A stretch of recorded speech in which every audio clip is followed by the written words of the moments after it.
Bundaran, kalau kamu bisa kalahkan aku, silahkan nikahi aku.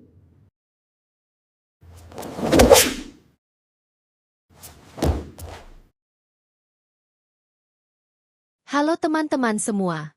Selamat datang kembali di Life Story ID, channel yang selalu menghadirkan kisah hidup penuh makna, perjuangan, dan cinta tak terduga dari berbagai penjuru dunia.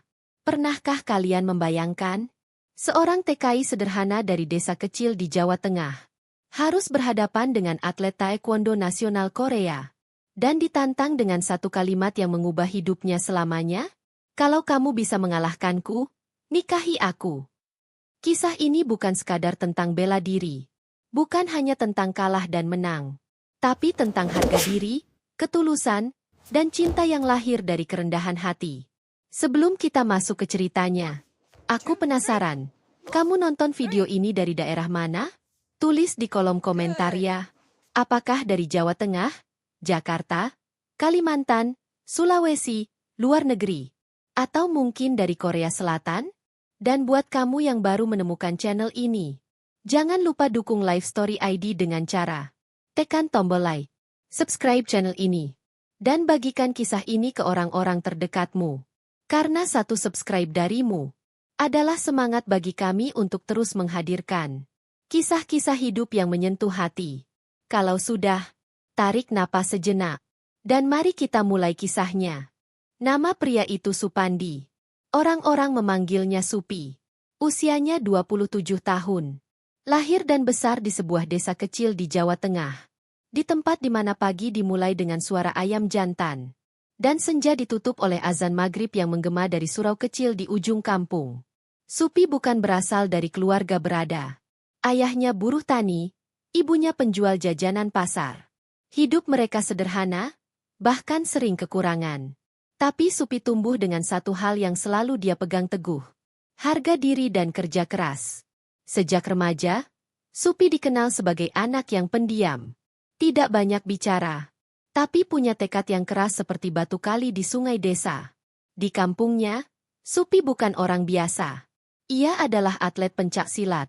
Tubuhnya tidak terlalu besar, tapi gerakannya lincah. Napasnya panjang, dan matanya selalu tenang saat berhadapan dengan lawan. Beberapa kali ia menjuarai kejuaraan tingkat daerah. Pialanya pernah memenuhi sudut lemari kayu di rumah mereka. Setiap kali ia naik podium, ibunya selalu menangis bangga. Sementara ayahnya hanya menepuk bahunya sambil berkata pelan, "Sing andhap asor, le." Namun hidup tak selalu berjalan seindah mimpi. Ketika ayahnya jatuh sakit dan biaya berobat semakin menumpuk, Supi dihadapkan pada pilihan paling berat dalam hidupnya. Melanjutkan dunia bela diri, atau meninggalkan semuanya demi keluarga. Dan Supi memilih yang kedua. Dengan berat hati, ia melepaskan dunia pencaksilat, meninggalkan latihan, gelanggang, dan mimpi-mimpi mudanya. Lalu mendaftar sebagai TKI ke Korea Selatan. Bukan karena ingin kaya, tapi karena ingin keluarganya bertahan hidup. Korea Selatan menyambut Supi dengan dingin yang menusuk tulang. Bahasa yang asing, budaya yang keras, dan kehidupan yang jauh dari kata mudah.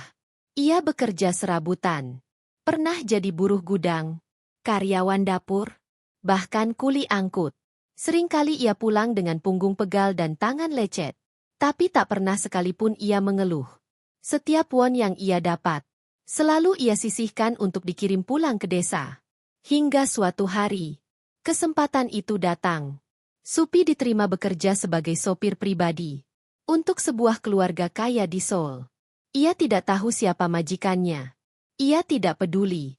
Baginya, yang penting pekerjaan itu halal dan stabil. Pagi itu, Supi berdiri di depan sebuah rumah besar bergaya modern minimalis. Pagar besi tinggi menjulang. Taman depan tertata rapi. Mobil-mobil mewah berjejer di garasi seperti pajangan. Ia mengenakan jaket hitam tebal, celana panjang rapi, dan sepatu yang sudah ia semir hingga mengilap. Ia berdiri tegak, menunggu. Pintu rumah terbuka. Dari dalam, keluar seorang wanita muda dengan langkah percaya diri. Rambutnya diikat rapi membentuk ekor kuda. Tubuhnya atletis. Wajahnya tegas, nyaris dingin. Sorot matanya tajam. Seperti seseorang yang terbiasa memimpin dan menang. Dialah Han Jion. Usianya 26 tahun.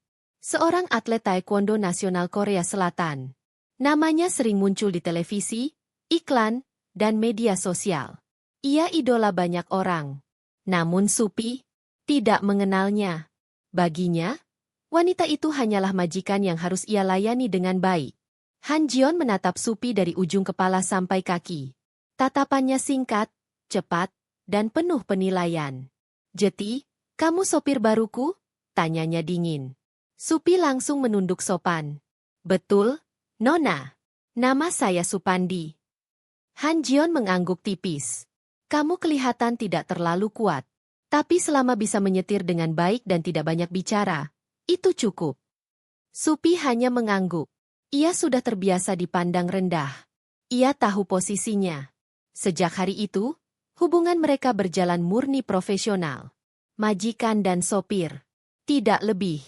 Supi mengantar Jion ke tempat latihan, ke lokasi syuting, ke acara-acara penting. Ia selalu tepat waktu. Tenang. Tidak pernah ikut campur urusan pribadi. Sementara Han Jion tetap dengan sikap dinginnya. Tegas, keras, dan penuh gengsi.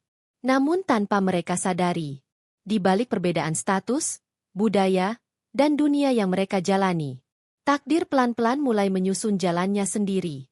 Dan pertemuan sederhana antara seorang TKI pendiam dan seorang atlet nasional penuh ego akan membawa mereka ke sebuah dojang, ke sebuah tantangan, dan ke kisah cinta yang tak pernah mereka bayangkan sebelumnya. Pagi itu, udara Seoul terasa lebih dingin dari biasanya. Langit kelabu menggantung rendah, seolah menekan kota dengan kesunyian yang berat. Supandi sudah menunggu di balik kemudi mobil. Seperti biasa, tangannya memegang setir dengan tenang, matanya lurus ke depan, pikirannya fokus pada tugas hari itu. Pintu rumah besar itu terbuka. Han Jion keluar mengenakan seragam latihan taekwondo, jaket putih dengan lambang nasional di dada, celana training hitam, dan tas besar tersampir di bahu. Langkahnya cepat, mantap, penuh percaya diri. Begitu duduk di kursi belakang, Jion berkata singkat, "Hari ini ke dojang." Supi mengangguk. "Baik, Nona." Mobil melaju menembus jalanan kota. Biasanya, Supandi hanya mengantar lalu menunggu di dalam mobil sampai latihan selesai. Itu rutinitas yang tak pernah berubah. Namun hari itu, di tengah perjalanan, Jion tiba-tiba berkata tanpa menatapnya, "Aku nggak mau kamu nunggu di mobil." Supandi sedikit terkejut, tapi tetap tenang. "Maksud Nona?" "Ikut masuk. Aku ingin kamu lihat tempat latihanku." Nada suara Jion datar, tapi ada sesuatu di balik kalimat itu. Bukan perintah biasa. Seperti rasa ingin tahu yang disamarkan. "Baik, Nona," jawab Supandi singkat. Tak lama kemudian, mereka tiba di sebuah gedung besar dan bersih. Dindingnya putih, kaca-kaca besar memantulkan cahaya pagi. Di depan gedung, terpampang papan nama bertuliskan huruf Korea yang tegas. Di bawahnya, ada tulisan kecil dalam bahasa Inggris dan Indonesia. Han Jion Dojang Official Taekwondo Training Center. Bagi Supandi, kata dojang bukanlah hal asing. Ia tahu, disinilah para praktisi taekwondo membentuk disiplin, kekuatan, dan kehormatan. Tempat yang sakral. Tempat di mana ego seharusnya ditinggalkan. Begitu masuk, Supandi refleks melepas sepatunya. Kebiasaan lama yang tak pernah hilang. Jion melirik sekilas, tapi tidak berkomentar. Di dalam, suasana hidup. Puluhan murid berlatih tendangan, pukulan, dan kombinasi gerakan. Suara kaki menghantam matras, teriakan semangat, dan aba-aba keras memenuhi ruangan. Energi di dojang itu begitu kuat, nyaris bergetar.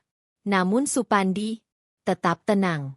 Ia berdiri di sudut ruangan, tangan di samping tubuh, punggung tegak, napas teratur. Matanya mengamati, bukan dengan kagum berlebihan, tapi dengan ketenangan orang yang mengerti apa yang ia lihat. Dan justru disitulah keanehan itu dimulai. Beberapa murid mulai melirik ke arahnya. Awalnya hanya sekilas. Lalu lebih lama. Seorang murid laki-laki berbisik pada temannya. "Dia siapa?" Katanya sopir pelatih. Jawab yang lain. Sopir? Kok berdirinya kayak beda? Bisikan-bisikan kecil itu mulai menyebar. Bukan karena Supandi melakukan sesuatu yang aneh, tapi karena ia terlalu tenang. Han Jion berdiri di depan murid-muridnya, memimpin pemanasan. Ia memperagakan tendangan memutar cepat dan presisi. Gerakannya tajam, penuh tenaga, nyaris sempurna. Luruskan kakimu, bentaknya. Jangan lemah. Di sini bukan tempat main-main. Murid-murid langsung membetulkan posisi. Namun di sela-sela instruksi itu, mata Jion beberapa kali melirik ke sudut ruangan. Ke arah Supandi. Ia tidak tahu kenapa. Tapi ada sesuatu yang mengganggu pikirannya. Cara pria itu berdiri, tidak seperti orang awam. Bahunya rileks tapi siap. Kakinya berpijak seimbang. Tatapan matanya tajam, tapi tidak agresif. Itu postur petarung. Jion berhenti sejenak, menyilangkan tangan di dada. Ia memperhatikan Supandi lebih lama kali ini. Kenapa sopir ini tidak terlihat gugup, batinnya. Biasanya, orang asing yang masuk ke dojangnya akan terlihat canggung. Salah tingkah. Bingung harus berdiri di mana. Tapi Supandi, seolah ia sudah pernah berada di tempat seperti ini ratusan kali. Seorang murid perempuan mendekati Jion sambil berbisik. Pelatih, dia siapa? Sopirku, jawab Jion singkat. Tapi, entah kenapa, aku merasa dia bukan orang biasa. Jion tidak langsung menjawab. Ia hanya mengangguk pelan. Karena ia merasakan hal yang sama. Latihan berlanjut. Supandi tetap diam, tidak bergerak dari tempatnya. Namun di dalam kepalanya, ia secara otomatis membandingkan setiap gerakan taekwondo yang ia lihat dengan pencaksilat yang dulu mengalir dalam darahnya. Cepat, tapi lurus. Indah, tapi terbuka. Ia tidak meremehkan. Ia menghormati. Namun pengalaman panjangnya membuat ia paham. Setiap bela diri punya celah, dan setiap gerakan punya konsekuensi. Dan ketenangan itu membuat Jion semakin gelisah. Setelah latihan selesai, murid-murid duduk melingkar di tengah dojang. Nafas mereka masih berat, keringat mengalir di wajah. Jion berdiri di depan mereka, seperti biasa memberi evaluasi. Namun tiba-tiba, pandangannya beralih. Supandi. Satu kata itu membuat seluruh ruangan hening. Semua kepala menoleh ke arah pria di sudut ruangan. Supi sedikit terkejut, tapi tetap tenang. Iya, Nona. Kamu tahu bela diri. Beberapa murid saling pandang. Ada yang menahan senyum. Ada yang menunggu jawaban dengan penasaran. Supandi mengangguk pelan. Sedikit, Nona. Oh ya. Jion melangkah mendekat. Sedikit seperti apa? Saya pernah ikut latihan waktu di kampung. Kampung. Nada suara Jion mengandung tanya, juga sedikit meremehkan. Iya, pencak silat. Beberapa murid tertawa kecil. Namun Supandi tidak tersinggung. Ia sudah terbiasa. Pencak silat? Ulang Jion. Kamu bisa bertarung. Sudah lama tidak latihan, jawab Supandi jujur. Tapi mungkin masih ingat sedikit. Jawaban itu bukan jawaban orang sombong. Tapi justru itulah yang membuat Jion semakin yakin. Pria ini menyembunyikan sesuatu. Jion menatapnya lama. Di matanya, ada api kecil yang mulai menyala. Bukan amarah. Bukan juga ejekan. Tapi tantangan. Ia belum tahu apa yang akan ia lakukan. Tapi satu hal sudah jelas. Ia tidak akan membiarkan rasa penasaran itu berlalu begitu saja. Karena sejak hari itu, bagi Han Jion, Supandi bukan lagi sekadar sopir pendiam. Ia adalah tanda tanya besar, yang sebentar lagi akan memicu sebuah tantangan, yang mengguncang dojang, menghancurkan ego, dan mengubah hidup mereka berdua. Suasana di dalam dojang belum sepenuhnya kembali normal setelah latihan selesai. Murid-murid masih duduk melingkar, beberapa mengelap keringat, yang lain meneguk air minum. Namun satu hal jelas terasa berbeda. Udara di ruangan itu seolah menegang, seperti menunggu sesuatu yang belum terucap. Han Jion berdiri di tengah matras. Punggungnya tegak, lengannya terlipat di dada. Tatapannya masih tertuju pada satu orang. Supandi. Pria itu berdiri tenang di sudut ruangan, Jaket hitamnya masih terpakai, tangan terlipat santai di depan perut. Tidak ada tanda gugup, tidak ada gerak berlebihan. Ia tampak seperti seseorang yang hanya datang untuk melihat, bukan untuk diuji. Namun bagi Jion, ketenangan itu justru seperti tantangan diam-diam. Ia melangkah maju, suaranya memecah kesunyian. Supandi. Satu kata itu kembali membuat ruangan sunyi. Murid-murid saling pandang. Beberapa menahan napas. Iya, Nona, jawab Supandi pelan.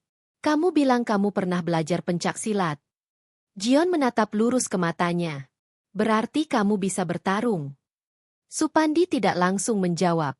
Ia tahu, kalimat ini bukan sekadar pertanyaan. Sedikit, Nona, katanya akhirnya. Beberapa murid terkekeh kecil. Namun Jion tidak ikut tertawa. Sedikit? Ulangnya. Nada suaranya meninggi sedikit.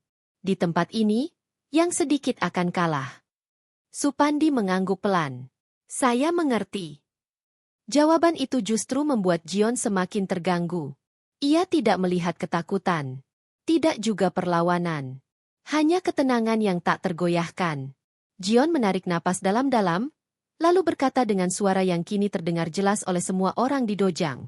Kalau begitu, ayo bertarung denganku. Kalimat itu jatuh seperti batu ke air tenang. Beberapa murid langsung berdiri setengah dari posisi duduknya. Ada yang menahan tawa, ada yang terkejut, ada pula yang menatap Supandi dengan kasihan. Sopir melawan pelatih. Itu bercanda, kan? Pelatih serius.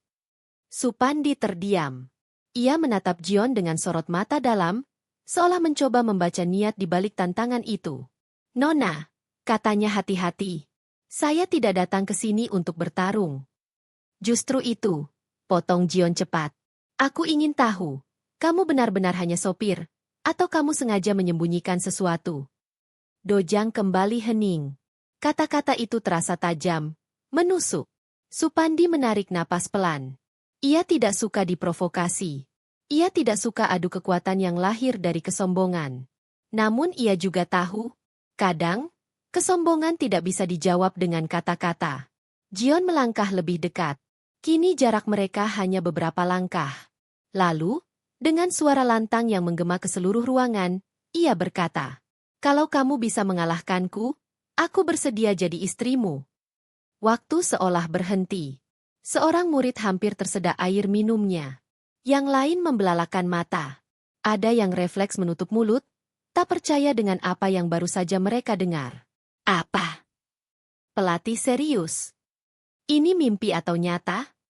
Dojang yang biasanya penuh disiplin berubah menjadi lautan keterkejutan. Supandi tetap diam.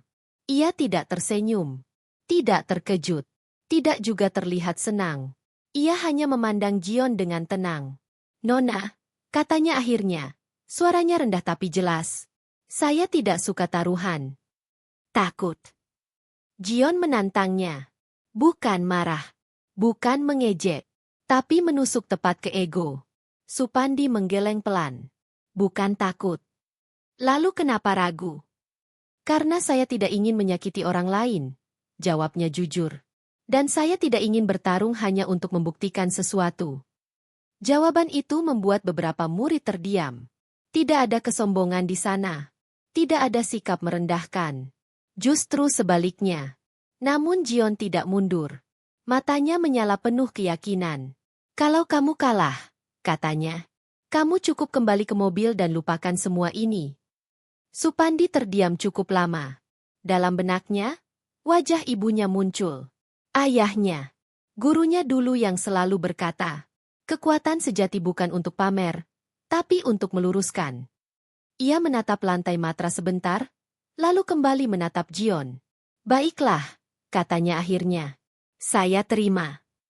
Satu kata itu membuat Dojang gempar. Seorang murid berlari mengambil pelindung tubuh.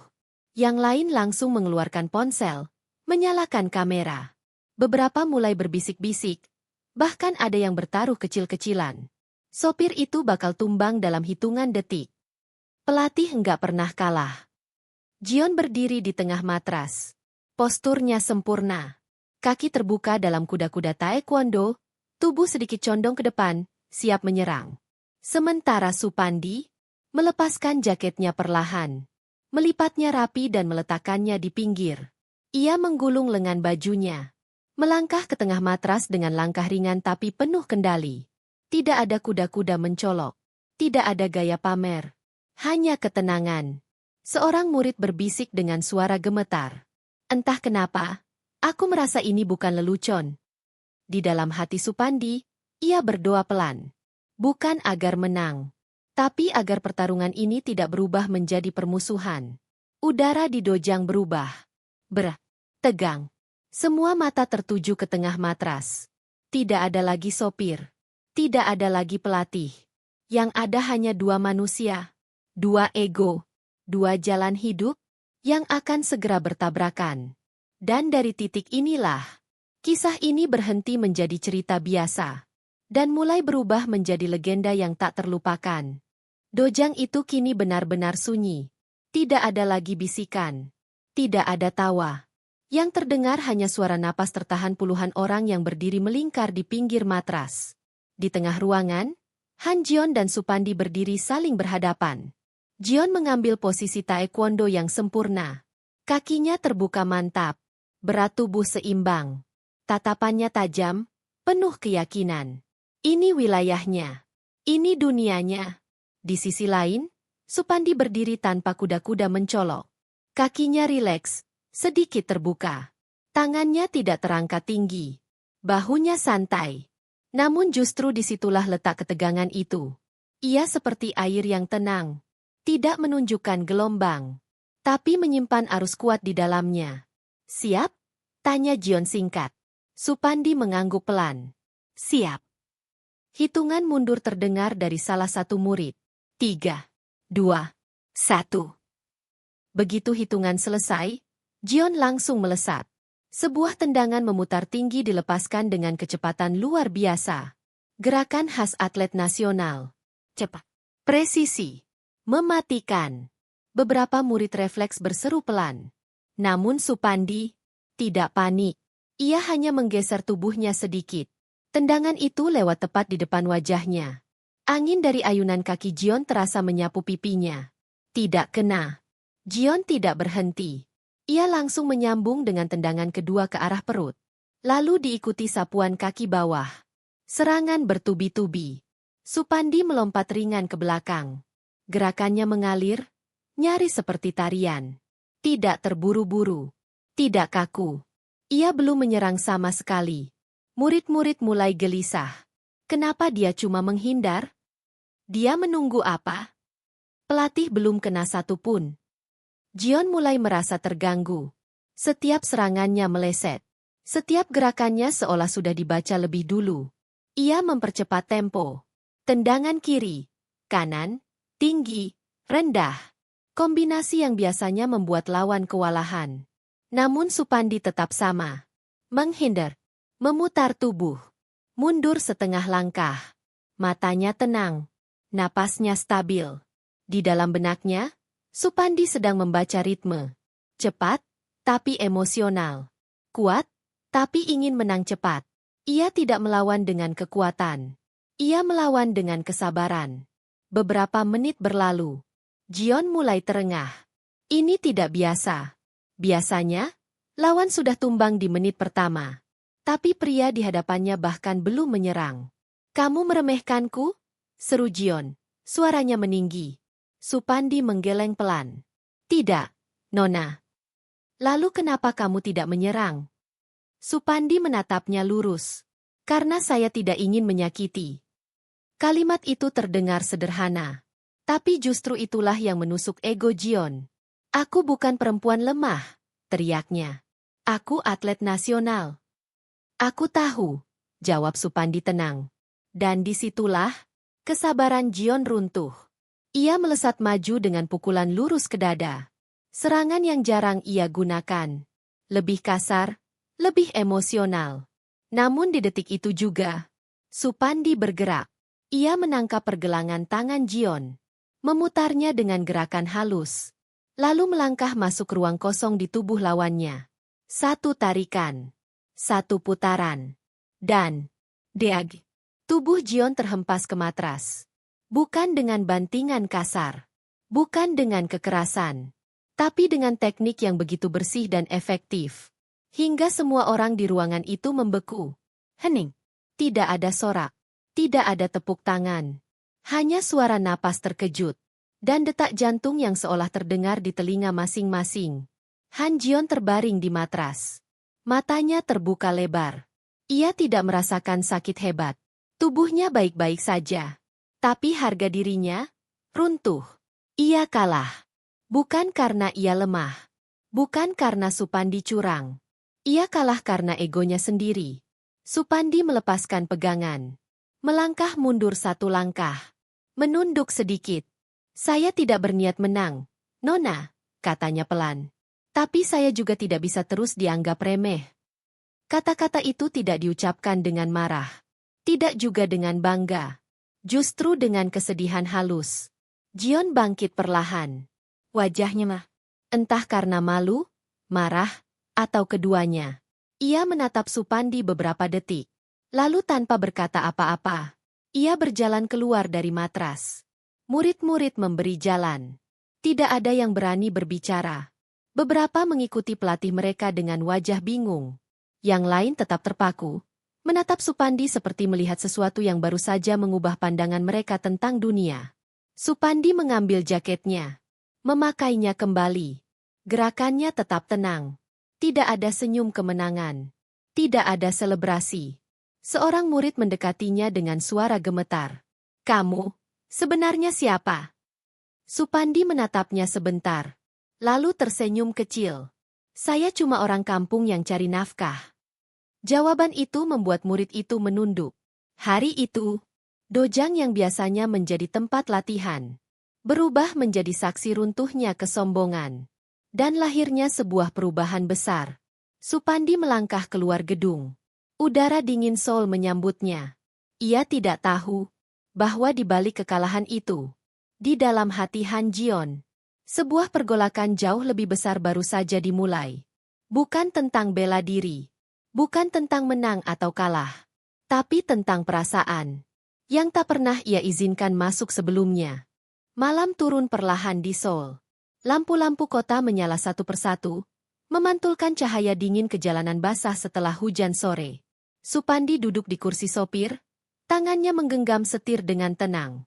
Mobil melaju pelan meninggalkan dojang, namun suasana di dalam kendaraan terasa jauh lebih berat daripada biasanya. Di kursi belakang, Han Jion duduk diam. Tidak ada perintah. Tidak ada suara. Tidak ada tatapan tajam seperti biasanya.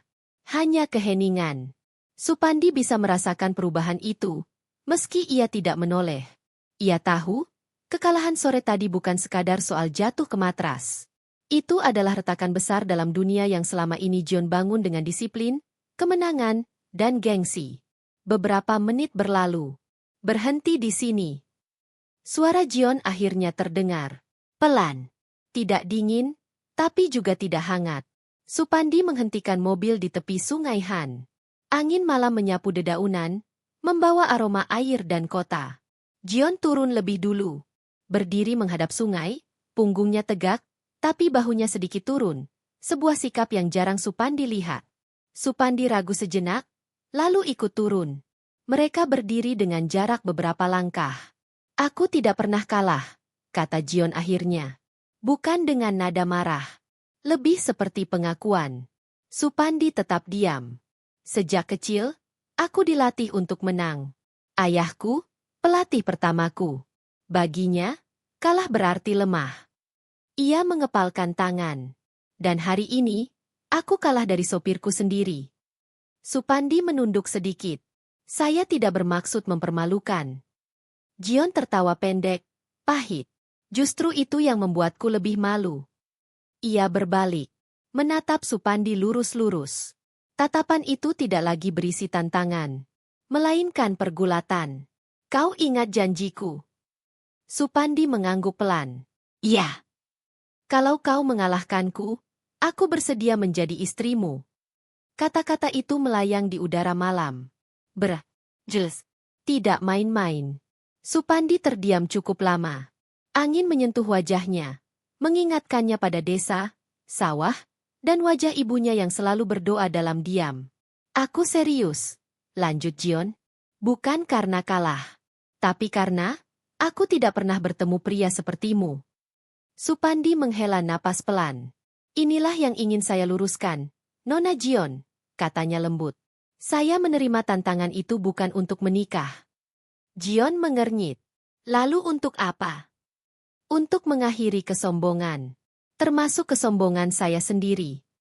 Kata-kata itu membuat Jion terdiam. Supandi menatap sungai. Pernikahan bukan hadiah. Bukan taruhan. Dan bukan akibat dari siapa yang menang atau kalah. Ia menoleh perlahan. Pernikahan harus lahir dari hati yang siap. Dari pilihan sadar. Bukan dari janji yang diucapkan saat emosi. Udara terasa semakin dingin. Jion menatapnya tak percaya. Kau menolakku? Supandi mengangguk. Dengan hormat. Itulah pertama kalinya dalam hidup Han Jion. Ia ditolak tanpa direndahkan. Tanpa bentakan. Tanpa hinaan. Harga dirinya runtuh. Namun anehnya, tidak terasa menyakitkan seperti yang ia bayangkan. Yang muncul justru kekosongan. Aku ini atlet nasional, katanya pelan, hampir berbisik. Banyak pria ingin menikah denganku. Supandi tersenyum kecil. Saya tahu. Lalu kenapa kau tidak? Supandi terdiam sejenak. Karena ia tahu jawabannya tidak sederhana. Karena saya belum pantas, katanya jujur. Saya masih sopir. Saya masih mencari tempat berpijak di dunia ini. Dan saya tidak ingin seseorang memilih saya karena kekalahan. Kalimat itu menghantam sesuatu di dada Jion.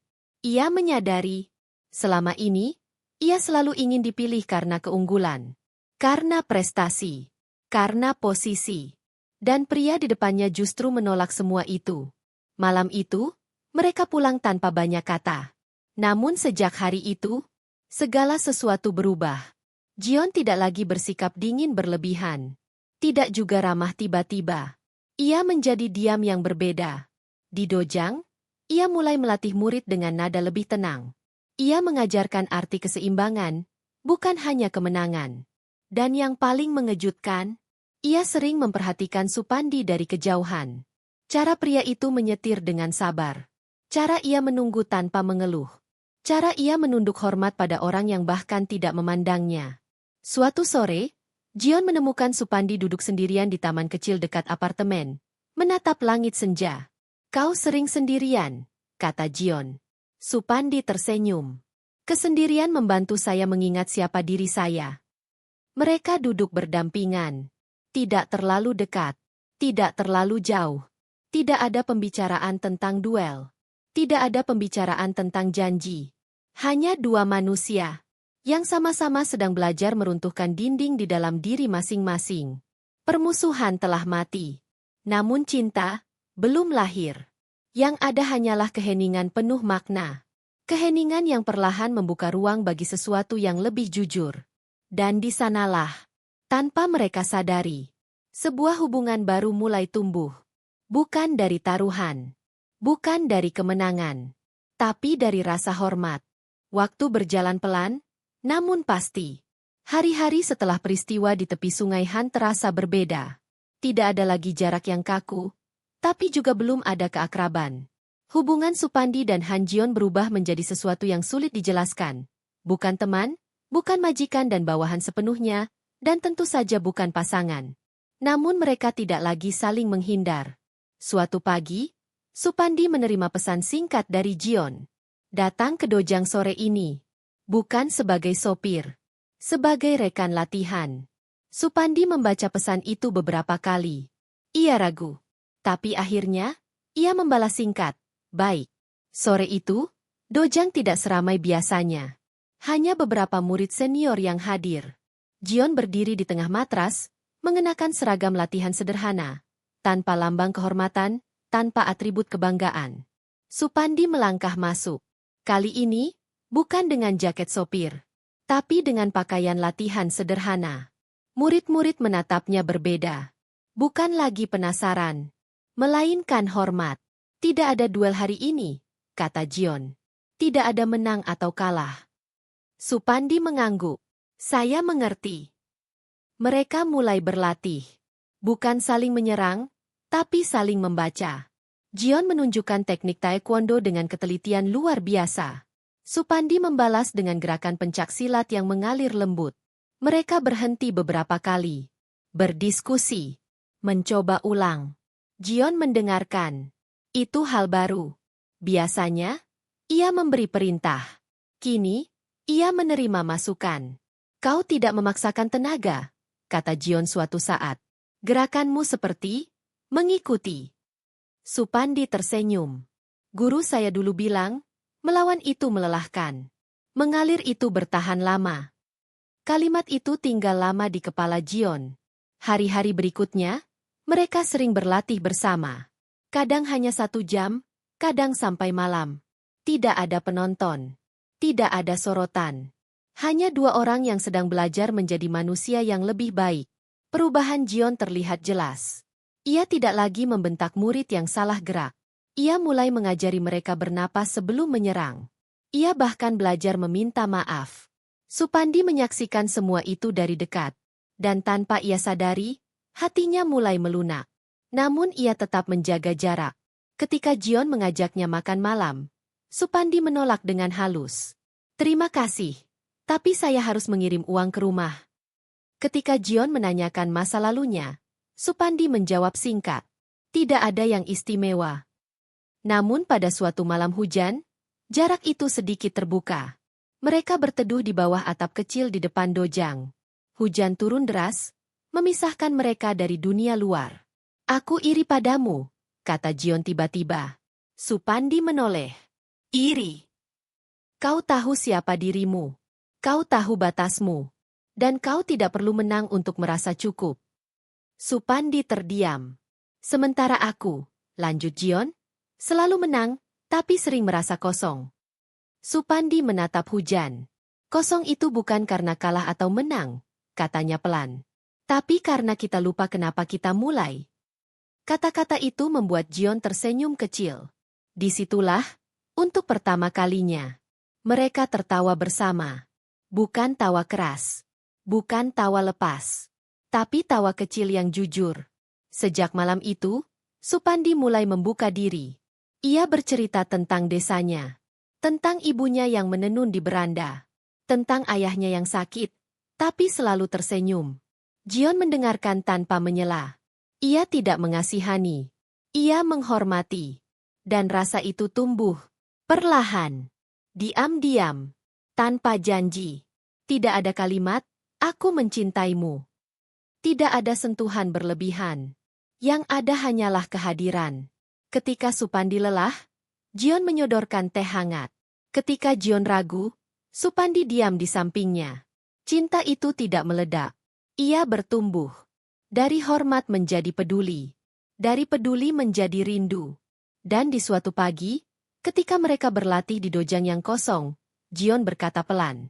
Jika suatu hari nanti, kau siap, aku tidak ingin itu karena aku kalah. Supandi menatapnya lama. Lalu menjawab, dan jika suatu hari nanti saya memilih, itu karena hati saya sudah pulang. Mereka saling tersenyum. Tidak ada kepastian.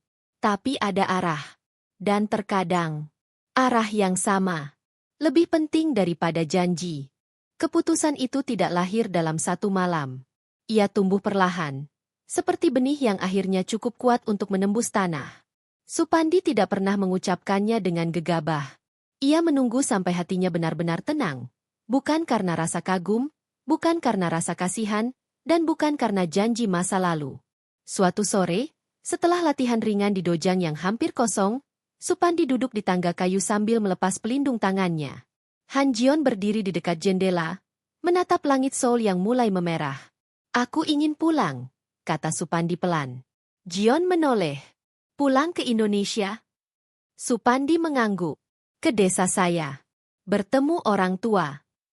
Ia terdiam sejenak, lalu melanjutkan dengan suara yang lebih dalam. Dan, jika kamu mau, aku ingin kamu ikut. Tidak ada kata menikah. Tidak ada janji besar. Namun Jion mengerti arti kalimat itu. Ia tidak menjawab langsung. Ia hanya tersenyum kecil. Senyum yang tidak pernah ia tunjukkan di arena pertandingan. Aku mau, katanya akhirnya. Bukan sebagai atlet. Bukan sebagai pemenang atau yang kalah. Tapi sebagai perempuan biasa. Perjalanan itu menjadi perjalanan terpanjang sekaligus paling sunyi dalam hidup Han Jion. Pesawat melintasi awan, meninggalkan kota besar dan dunia yang membesarkannya. Ketika roda pesawat menyentuh tanah Indonesia, udara hangat menyambutnya. Berbeda jauh dari dinginnya Seoul. Mereka melanjutkan perjalanan darat berjam-jam menuju sebuah desa kecil di Jawa Tengah. Jion menatap keluar jendela. Sawah hijau terbentang. Anak-anak berlarian tanpa alas kaki. Ibu-ibu duduk di teras, menenun dan berbincang. Tidak ada gedung tinggi. Tidak ada sorotan kamera. Dan entah kenapa, hatinya terasa lebih ringan. Rumah Supandi berdiri sederhana. Dindingnya tak sempurna, catnya mulai pudar. Namun di beranda, seorang ibu tua berdiri dengan mata berkaca-kaca. Ibu. Supandi turun dari mobil lebih dulu. Pelukan itu lama. Diam. Penuh rindu yang tertahan bertahun-tahun. Jion berdiri beberapa langkah di belakang, ragu. Supandi menoleh dan menggenggam tangannya. Ibu, ini Jion. Ibunda Supandi menatap Jion lama.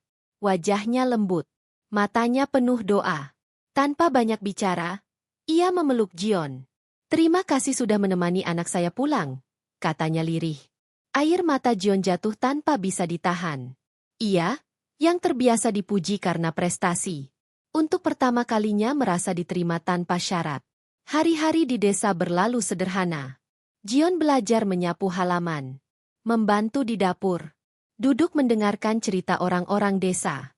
Tidak ada yang memanggilnya atlet. Tidak ada yang mengagungkannya. Ia hanya dipanggil, Nak. Suatu malam, di bawah langit penuh bintang, Supandi duduk bersama ayahnya yang sudah renta. Ayah tidak punya apa-apa untuk diwariskan, kata sang ayah pelan. Tapi kalau kamu memilih dengan hati yang jujur, itu sudah cukup. Supandi menggenggam tangan ayahnya. Ayah, saya memilih bukan karena menang, tapi karena saya ingin pulang bersama. Beberapa minggu kemudian, pernikahan itu digelar sederhana. Tanpa kemewahan, tanpa sorotan media. Hanya doa, hanya keluarga, hanya ketulusan. Han Jion mengenakan kebaya sederhana. Wajahnya tanpa riasan berlebihan. Ketika ijab kabul terucap, suaranya bergetar. Bukan karena gugup. Tapi karena ia tahu, ini bukan pertaruhan. Ini adalah pilihan sadar. Supandi menatapnya dengan mata tenang. Bukan mata pemenang. Bukan mata penakluk. Tapi mata seorang pria yang akhirnya menemukan rumah. Di akhir acara, Supandi berdiri dan berkata pelan. Hidup mengajarkan saya satu hal.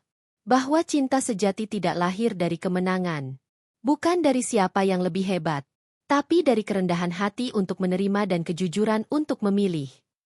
Jion menggenggam tangannya erat. Dan di desa kecil itu, dua dunia yang berbeda akhirnya menyatu. Bukan karena tantangan, melainkan karena ketulusan.